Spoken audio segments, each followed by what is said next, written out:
يا صباح الفل.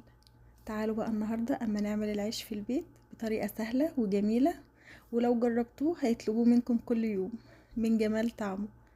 لو اول مرة تشوفوني انا غاية، ما تنسوش تشتركوا في القناة ولايك وشير لو عجبكم الفيديو. ويلا نسمي الله ونصلي على الرسول عليه افضل الصلاة والسلام. وتعالوا نشوف عملنا العيش الجميل ده ازاي. اول حاجة انا عندي 3 كوبايات دقيق، انا هنخلهم بالشكل ده. طبعا اعملوا الكمية اللي انتوا عايزينها.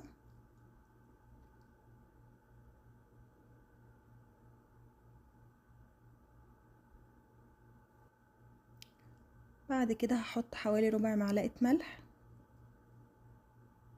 وهحط معلقة خميرة صغيرة، ورشة سكر صغيرة، ومعلقتين حليب بودر بيخلي طعمه حلو قوي. وحطيت حوالي معلقة زيت كبيرة، وهحط